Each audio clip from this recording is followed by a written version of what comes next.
It's only been 3 years since Micheál Martin last visited Tokyo or met with the Japanese Prime Minister. But with the United States no longer as predictable as it once was, Ireland is looking to make new friends.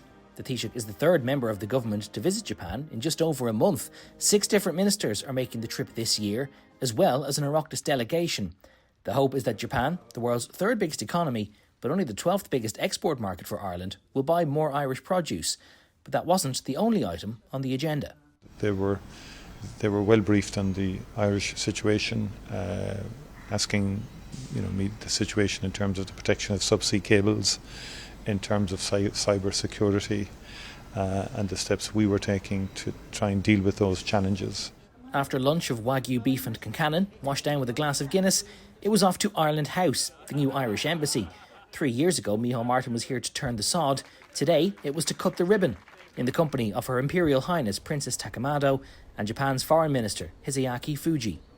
3 years in the planning and then another 3 years in the building. A €21 million Ireland House in Tokyo is the most expensive capital project ever undertaken by an Irish government off the island. But it's hoped that this template could be used by other embassies and other Irish officials around the world. The new building houses not just the embassy, but representatives from Bord Bia, Enterprise Ireland and the IDA. The model of having all those agencies working together under one roof, a model officially named Team Ireland, is now being replicated at other embassies across the world. But the Japanese building is the first to have been custom designed and built for the purpose.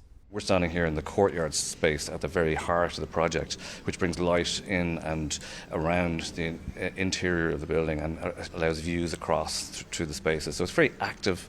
It's really good for culture, for business, for arts, the community in Japan to come together and, I suppose, sell Ireland in this part of the Far East. The building also houses a cultural library where the public can access Irish literature and musical recordings, and an exhibition space. That's being used for offshoot events for Expo 2025 taking place in Osaka, in which the Taoiseach is due to visit tomorrow. Gavin Riley, Virgin Media News, Tokyo.